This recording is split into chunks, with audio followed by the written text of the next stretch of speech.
Hello everybody and welcome back to Odin's Movie Blog. I am the critic who is this, and I hope you're doing well. And today I am stuck on the side of the road somewhere in Mississippi, coming home from Tennessee with a flat tire that I cannot get off the car because my wife doesn't know certain things. Not her fault, but still. Anyway, waiting for a tow truck to help me out and get a new tire, because that's the other problem, is that the spare I have, don't know entirely if it's even completely full, because I don't think she keeps up on that. I mean, who really does these days? But also, it can only go 50 miles an hour. And when I'm still like well over 150 miles outside of the city of New Orleans, I really can't go 50 miles an hour on the interstate, especially when I want to try and get home as fast as possible because I am exhausted. But anyway, I want to come with you guys with a quick video. Since I am indeed on the side of the road and have to wait for the car to come, I figured I would just talk a little bit about the news that broke yesterday from San Diego Comic-Con, that Phase 4 has now officially become Phase Woke. Now, there's some people trying to say, is it really Phase Woke? I mean, if you're talking about Jane Foster becoming Thor, that's been in the comics since 2014. And that's exactly my point. What year did Disney take over Marvel? Oh, that's right, 2012. So in 2 years, they took the Thor comic, which, from what I've heard, was doing relatively well. Thor was a pretty popular character, and still to this day in the comics is a relatively, popular character. Even though obviously the comics industry has been on the downward turn for a long time now. But last time I heard, the Jane Foster, storyline, the story arc, did not do very well, because most people watching it said, and reading it said, wait a minute, this doesn't make any damn sense, because it's always been from the beginning, he who shall ever be worthy shall have the power of Thor. It's always been established that it was Thor, or at least some alien type person. I mean, obviously, I think Beta Ray Bill also took up the mantle at some point in time. But it was always established that it was going to be some type of alien creature that could actually hold the hammer, it could actually withhold the power of Thor. It's never really made any sense that a human would be able to do so, and so that's one of the things, is that it did not happen. The change did not happen.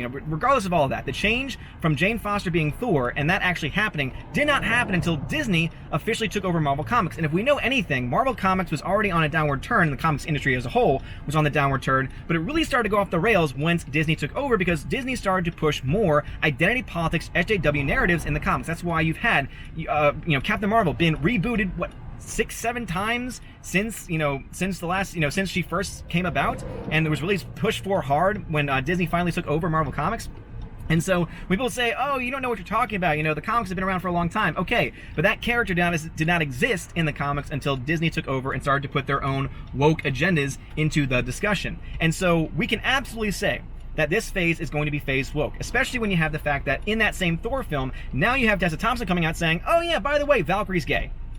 Which has never really been a thing in the comics, at least not in the traditional comics, because, as I said before, once Disney took over, that's when things really started to go off the rails. But also, too, why does that matter? Why do we have to be focusing on the sexual orientation of these characters, especially when you can just have characters that are in and have been created, and from the beginning, originally have been created to be gay characters, allowing those characters to finally shine and to make movies about those characters? Well, you want to know why? Because those characters would not sell. Because those characters would not be interesting. And it's not because they're gay, it's because no one wants to see these these just half-baked characters that only exist to try and fill some quota. People want to see well thought out characters that are more than just their sexual orientation, that are more than just their race. Why do you think you have certain characters like Monica Rambeau that people have said, hey, if anyone's going to be Captain Marvel, it should be her, because at the very least, she was the iconic Captain Marvel for a very, very long period of time, and has been prominent in the comics ever since the 1980s. Not really so much with, with Brie Larson's Carol Danvers. I mean, she really has not been,